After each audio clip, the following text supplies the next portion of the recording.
भाई बहन के प्रेम और विश्वास का प्रतीक माना जाता है रक्षाबंधन। और इस बार रक्षाबंधन है 9 अगस्त को।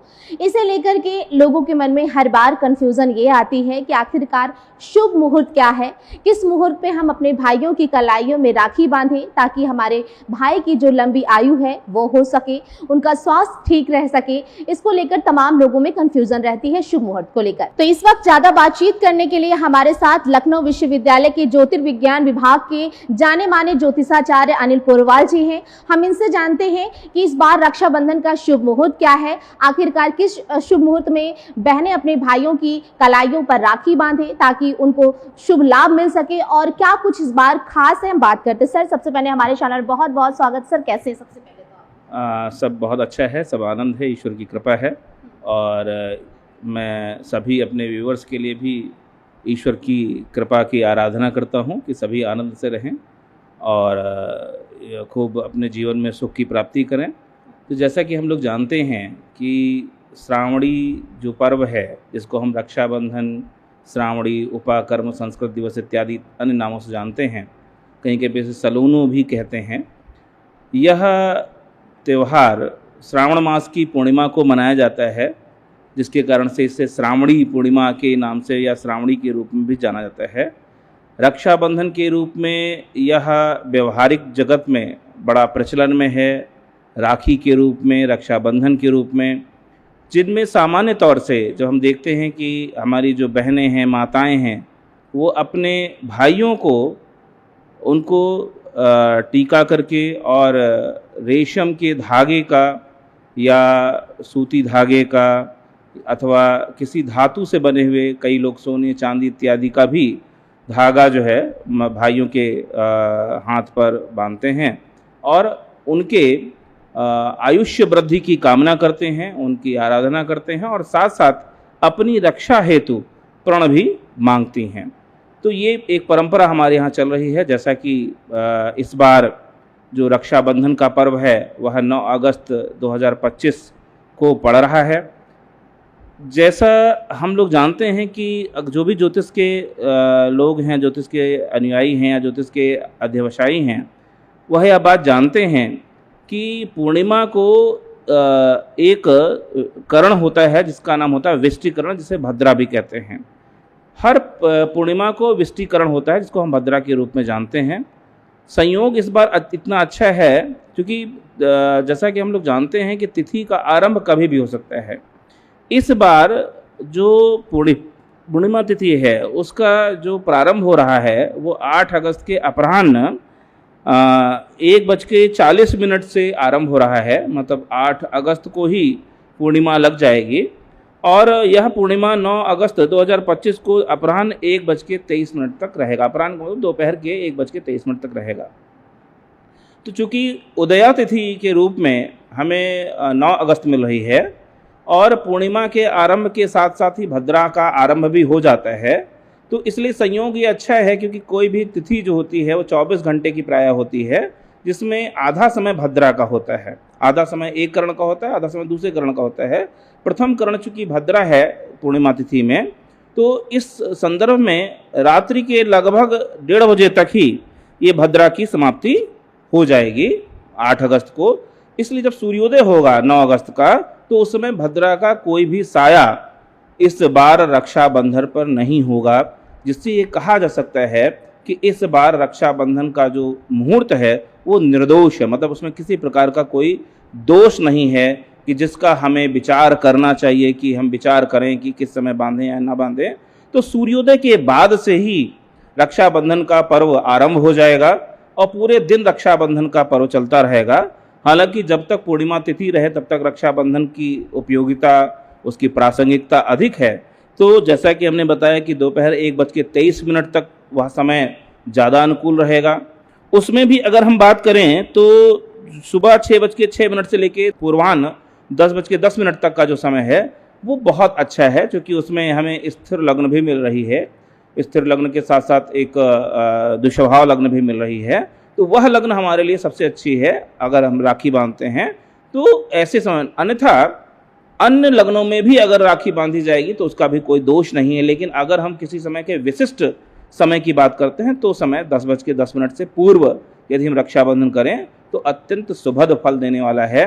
वह भाई की आयु को और बहन की हर प्रकार से, चाहे वह धन के रूप में हो, चाहे भौतिक स्वरूप के रूप में हो, चाहे मानसिक रक्षा की बात हो, सभी स्वरूप में उसकी रक्षा की बात उसमें देखने को मिलेगी और ईश्वर की कृपा उन दोनों पर, भाई बहनों पर बनी रहेगी। बिल्कुल सर, इस बार जैसे कि सोशल मीडिया पर तमाम तरीके की बातें होती रहती हैं, तो अभी लोगों के मन में एक ये बहुत कन्फ्यूज़न आ गई है इस बार कि आखिरकार भाइयों को राखी जो है, क्योंकि राखी तो कई तरीके के चाहे मोतियों की हो, रेशम की हो, चांदी की हो, सोने की, वो बांधते हैं, लेकिन शुभ कौन सी राखी जो है वो बहुत ज़्यादा मानी जाती है, वो कौन सी राखियाँ होती हैं? देखिए, सबसे पहली बात तो जो हमारे यहाँ विधान जब रक्षाबंधन का आरंभ हुआ तो जैसा कि हम लोग जानते हैं उसमें कई कथाएं हैं और उन कथाओं के अंतर्गत एक बड़ी प्रचलित कथा है कि जब महाभारत का युद्ध चल रहा था तो उस अंतराल में भगवान श्री कृष्ण की उंगली में एक चोट लग गई थी और उस पर जो द्रौपदी थी उन्होंने उनकी तुरंत उनकी कलाई पर, उनके हाथ पे, मतलब अपने साड़ी का पल्लू फाड़ कर बांधा था। तो निश्चित रूप से अगर वह, चूँकि वस्त्र जो है हमेशा धागों का बनता है और उसमें यदि रेशमी धागा है तो सबसे उन्नत है, नहीं रेशमी धागा है तो सूती धागे से भी हम बंधन कर सकते हैं। तो ये तो जो मौलिक रूप से जो सर्वग्राह्य हैं, सभी तक जिनकी पहुँच है, उन धागों को बांधने से सबसे अच्छा होता है।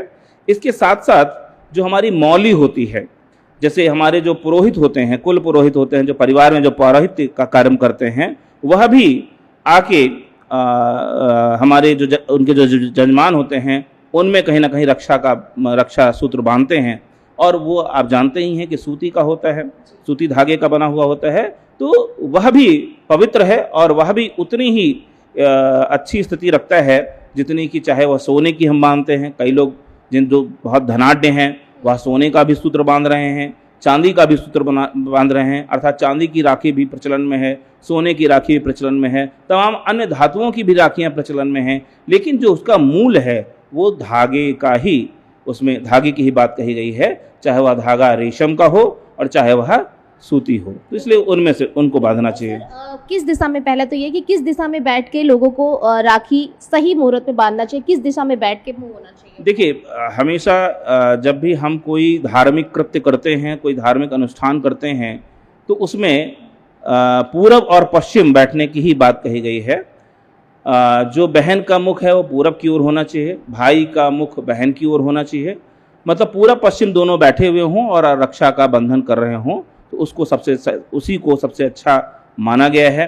उत्तर दक्षिण नहीं बैठना चाहिए, क्योंकि उत्तर दक्षिण जो दिशा होती है वो यम की स्थिति होती है, तो इसलिए वहाँ पर बैठने की परंपरा नहीं कही गई है। बिल्कुल सर, इस बार रक्षाबंधन में कौन सी ऐसी राशियां हैं जिनको बहुत लाभ मिलने वाला है, कौन सी ऐसी राशियां हैं जिन्हें बहुत सतर्क रहने की वो है, तो वो कौन कौन सी है, तो क्या प्रभाव पड़ रहा है? देखिए, इस समय जो बृहस्पति है वो मिथुन राशि में चल रहा है और मिथुन राशि में बैठकर वह अपने से 5वीं और 9वीं राशि को देख रहा है, अर्थात तुला और कुंभ राशि को देख रहा है।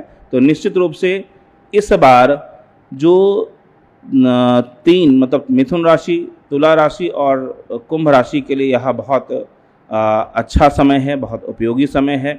और इसके साथ साथ जो मेष लग्न है, सिंह लग्न है और धनु लग्न है, इनके लिए भी वह अच्छा मतलब संयोग बनेगा। तो अगर इनसे संबंधित लोग हैं तो निश्चित रूप से वह ज़्यादा उन्नति को प्राप्त कर सकेंगे, ज़्यादा सुख समृद्धि को प्राप्त कर सकेंगे। अन्य जो राशियां हैं वो सामान्य स्थिति में रहेंगी, उनके लिए कोई ऐसा दोष तो नहीं उत्पन्न हो रहा है, लेकिन इन राशियों की अपेक्षा उनके लिए जो फल है वह सामान्य रहेगा। बिल्कुल। तो सर, इस बार रक्षाबंधन में क्या कोई विशेष उपाय है जो बहनों को करने चाहिए या फिर भाइयों को करना चाहिए, ऐसा कुछ? देखिए, रक्षाबंधन में जो सबसे एक उपचार के तौर पे भी देखा जाए तो जैसे एक मतलब अपने किसी धागे के साथ साथ कोई पीला या लाल वस्त्र के अंतर्गत मतलब कोई ऐसा हो और उसमें कुछ अक्षत और थोड़ी सी सरसों, पीली सरसों बांध के यदि भाइयों को बांधी जाए तो वो रक्षाबंधन, मतलब वो राखी जो है वो बहुत ही उसके लिए अच्छा कार्य करेगी। मतलब जिस उद्देश्य से, जिस प्रयोजन से भाई को राखी बांधी जा रही है, निश्चित रूप से वह उसमें पूर्णता को प्राप्त कर सकेगा। और इसी के साथ साथ जैसे हमारी जो राशियां हैं उनके अनुसार हम रंगों का भी उपयोग कर सकते हैं कि किस रंगों की राखी के आधार पर हम जैसे किसी का भाई का नाम राशि के नाम से, उन राशि अगर राशि आप जानते हैं तो उन राशियों के नाम से भी आप रक्षा बांध सकते हैं। जैसे अगर कोई मेष और वृश्चिक राशि का है तो उसे लाल रंग की जो राखी बांधनी चाहिए, लाल वर्ण की राखी बांधनी चाहिए। कोई वृषभ और तुला राशि का है तो उसे श्वेत रंग की जो राखी बांधनी चाहिए। मिथुन और कन्या है तो उसे हरे या उससे संबंधित कोई रंग हो उससे संबंधित राखी बांधनी चाहिए। कर्क जो राशि हो उससे मोती से बनी या सुनहली ऐसी राखी बांधनी चाहिए। इसी प्रकार से जो सिंह राशि है वो नारंगी और गहरे लाल रंग की राखी बांधनी चाहिए। अगर कोई धनु और मीन राशि का है तो उसे पीली, क्रीम या हल्के पीले रंग की जो राखी बांधनी चाहिए। और अगर वो मकर और कुंभ राशि का है तो नीले या बैंगनी कलर की जो राखियाँ हैं वो उनको बांधनी चाहिए। तो कहीं ना कहीं रंग से हम भी उपचार कर सकते हैं, क्योंकि रक्षाबंधन चूँकि राखियों का ही पर्व है, रक्षा का पर्व है। और इसके साथ साथ हमें एक जो मंत्र जो प्राय मतलब हमारे जब पुरोहित रक्षा बांधते हैं, और ये मंत्र प्राय सभी को मुझे लगता है कि अगर याद कर सकें तो बहुत उत्तम होगा। कहा भी गया है, येन बद्धो बलि राजा दानवेंद्रो महाबला तेन त्वाम अपि बधनामी रक्षे माचल माचल। तो इस मंत्र का भी अगर हम साथ में पाठ करते हैं राखी को बांधते समय, रक्षा को बांधते समय, तो निश्चित रूप से हमारे उद्देश्य की पूर्ति होगी और कहीं ना कहीं भाई की समृद्धि होगी और भाई भी अपनी बहन की रक्षा के लिए हमेशा प्रवृत्त रहेगा। सर लास्ट में बहनों के लिए क्या मैसेज है आपकी तरफ से? हम जो भी हमारी माताएं बहनें हैं उनके लिए यह रक्षा बंधन का पर्व उनके जीवन में समृद्धि लाने वाला हो, और उनकी जो भी इस रक्षा बंधन को लेके जो भी मन में उनकी इच्छाएं मन में आ रही हों, जिस तरीके की समृद्धि की कल्पना उनके मन में हो या अपने पारिवारिक समरसता की कल्पना उनके मन में हो, उसमें लगातार उन्नति हो, वृद्धि हो, और यह संपूर्ण जो राष्ट्र है वह एक सूत्र में बंधता हुआ चला जाए, ऐसी मेरी ईश्वर से प्रार्थना है। बहुत बहुत धन्यवाद सर। तो आपने जाना कि रक्षाबंधन में किन मंत्रों को जाप करना चाहिए भाइयों की कलाई में बांधते वक्त, और किस मुहूर्त में उन्हें राखी इस बार बांधी है, किन राशियों पर जो अच्छा लाभ है वो मिलने वाला है, किन राशियों को सतर्क रहने की जरूरत है, सभी जानकारी जाने माने लखनऊ विश्वविद्यालय के ज्योतिषाचार्य अनिल पोरवाल जी ने दी है। वीडियो कुंदन सिंह के साथ मैं सोनिया सिंह, MS टुडे, लखनऊ।